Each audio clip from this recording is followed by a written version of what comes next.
ನಮಸ್ಕಾರ ಸ್ನೇಹಿತರೆ, ನಾನು ನಿಮ್ಮ ಪ್ರೀತಿಯ ಮಹೇಶ್ ಟೈಲರ್ ಹೊಸ ಹೆಮ್ಮಿಗೆ. ಯಾರೆಲ್ಲ ನಮ್ಮ ವಿಡಿಯೋನ ನೋಡುತ್ತಿದ್ದೀರೋ ದಯವಿಟ್ಟು ಸಬ್ಸ್ಕ್ರೈಬ್ ಮಾಡಿ ಪೂರ್ತಿ ವಿಡಿಯೋ ನೋಡಿ ಅಂತ ಹೇಳ್ತಾ ಈ ವಿಡಿಯೋನ ಸ್ಟಾರ್ಟ್ ಮಾಡ್ತಾ ಇದ್ದೀವಿ. ಬನ್ನಿ ಸ್ನೇಹಿತರೆ.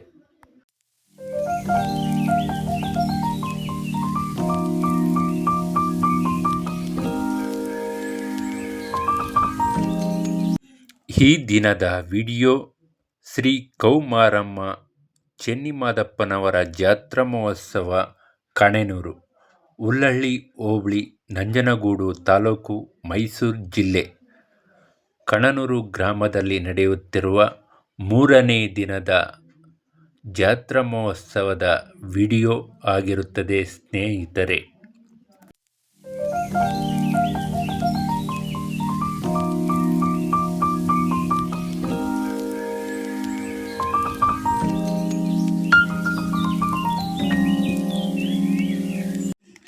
ಶ್ರೀ ಕೌಮಾರಮ್ಮನವರ ಜಾತ್ರಾ ಮಹೋತ್ಸವದ 1ನೇ ದಿನದ ಮತ್ತು 2ನೇ ದಿನದ ಜಾತ್ರೆಯ ವಿಡಿಯೋವನ್ನು ಮಾಡಿರುತ್ತೇವೆ.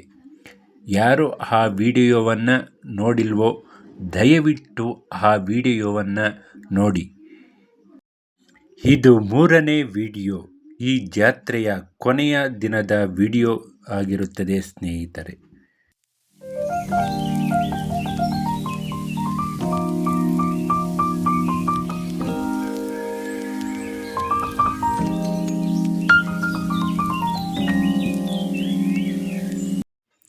ಜಾತ್ರೆಯ ಕೊನೆಯ ದಿನ ಆಗಿರುವುದರಿಂದ ಕಡಿಮೆ ಜನ ಇರುವುದನ್ನು ಕಾಣಬಹುದು.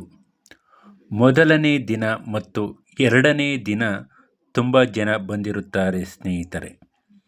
ಈ ದಿನ ವಿಶೇಷ ಏನೆಂದರೆ 17/2/24 ಇಸ್ವಿ ಮಂಗಳವಾರ ಪೂಜೆ ಕಾರ್ಯಕ್ರಮ ಇರುತ್ತದೆ ಸ್ನೇಹಿತರೆ.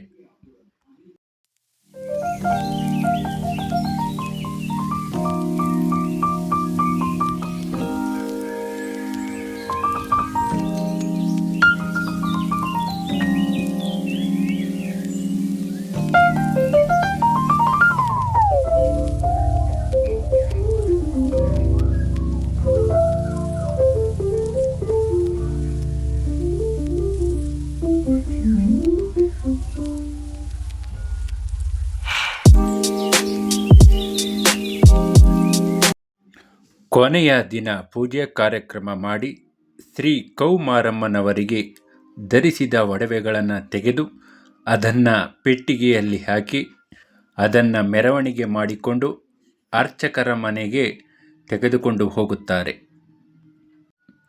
ಆವಾಗ ದೇವಸ್ಥಾನದ ಬಾಗಿಲನ್ನು ಮುಚ್ಚುತ್ತಾರೆ. ಪುನಃ ದೇವಸ್ಥಾನದ ಬಾಗಿಲನ್ನು 13/1/2025 ಇಸ್ವಿ ಸೋಮವಾರ ತೆಗೆಯುತ್ತಾರೆ. ಆವಾಗ ಜಾತ್ರೆ ನಡೆಯುತ್ತದೆ. ಅದನ್ನು ತಿಂಗಳ ಹಬ್ಬ ಅಂತ ಇಲ್ಲಿನ ಗ್ರಾಮಸ್ಥರು ಕರೆಯುತ್ತಾರೆ ಸ್ನೇಹಿತರೆ.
ಚಿಕ್ಕ ಜಾತ್ರೆ ಮುಗಿದ ಮೇಲೆ ದೇವಸ್ಥಾನದ ಬಾಗಿಲನ್ನು ಹಾಕುತ್ತಾರೆ. ಶಿವರಾತ್ರಿ ಮತ್ತು ದೀಪಾವಳಿ ದಿವಸ ತೆಗೆಯುತ್ತಾರೆ. ವರ್ಷದಲ್ಲಿ 10 ದಿನ ತೆಗೆಯುತ್ತಾರೆ ಸ್ನೇಹಿತರೆ. ಇನ್ನುಳಿದ ದಿನಗಳಲ್ಲಿ ದೇವರ ದರ್ಶನ ಇರುವುದಿಲ್ಲ. ಅರ್ಚಕರ ಮನೆಯಲ್ಲಿ ಇಟ್ಟಿರುವಂತಹ ಒಡವೆಯ ಪೆಟ್ಟಿಗೆಯನ್ನು ಇಲ್ಲಿನ ಗ್ರಾಮಸ್ಥರು ಆ ಪೆಟ್ಟಿಗೆಯಲ್ಲಿ ತಾಯಿ ಇರುತ್ತಾಳೆ ಎಂದು ವಾರದ ದಿನಗಳಲ್ಲಿ ಹೋಗಿ ಪೂಜೆ ಮಾಡಿಸುತ್ತಾರೆ ಸ್ನೇಹಿತರೆ.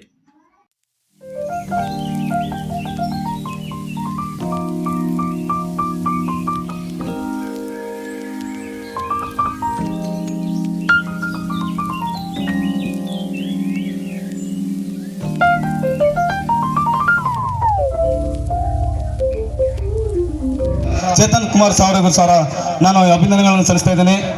ಅವರ ಚೇತನ್ ಕುಮಾರ್ ಅನುಪಸ್ಥಿತಿಯಲ್ಲಿ ನಮ್ಮ ಜಾತ್ರೆಯನ್ನು ಯಶಸ್ವಿಯಾಗಿ ನಡೆಸಿಕೊಡಲು ಅನುಮತಿ ಕೊಟ್ಟ ನಮ್ಮ ರಸೂಲ್ ಪಾಗವಾಲ್ ಸರ್ಗೆ ನಾನು ಅಭಿನಂದನೆಗಳನ್ನು ಸಲ್ಲಿಸ್ತಾ ಇದ್ದೇನೆ.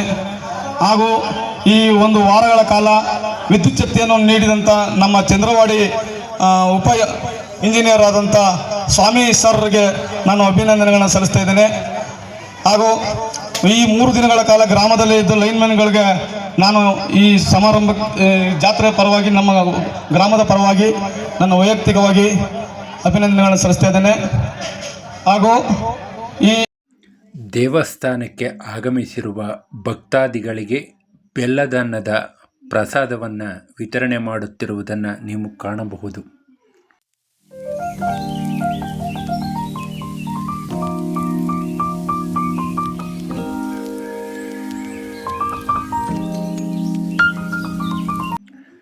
ಮಕ್ಕಳಿಗೆ ದಡಾರ ಮತ್ತು ಅಮ್ಮ ಅಂತ ಬರುತ್ತೆ. ಆವಾಗ ಮಾರಮ್ಮನಿಗೆ ಎಳನೀರು, ಮಾರಮ್ಮನಿಗೆ ಪ್ರಿಯವಾದ ಬೇವಿನ ಸೊಪ್ಪು ತೆಗೆದುಕೊಂಡು ಹೋಗಿ ಒಡವೆಯ ಪೆಟ್ಟಿಗೆಗೆ ಪೂಜೆ ಮಾಡಿದರೆ ವಾಸಿಯಾಗುತ್ತದೆ. ಮತ್ತು ದೇವಸ್ಥಾನದ ಮುಂಭಾಗ ಎಳನೀರು ಮತ್ತು ಬೇವಿನ ಸೊಪ್ಪು ಇಟ್ಟು ಪೂಜೆ ಮಾಡಿದರೆ ಬಂದಿರತಕ್ಕಂಥ ದಡಾರ ಮತ್ತು ಅಮ್ಮ ವಾಸಿಯಾಗುತ್ತದೆ ಸ್ನೇಹಿತರೆ.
ಕೌಮಾರಮ್ಮನ ಜಾತ್ರೆಯ 3ನೇ ದಿನದ ವಿಡಿಯೋ ನಿಮಗೆ ಇಷ್ಟವಾದರೆ ದಯವಿಟ್ಟು ಲೈಕ್ ಮಾಡಿ, ಕಮೆಂಟ್ ಮಾಡಿ ಅಂತ ಹೇಳುತ್ತಾ ಈ ವಿಡಿಯೋನ ಮುಕ್ತಾಯ ಮಾಡುತ್ತಿದ್ದೇವೆ.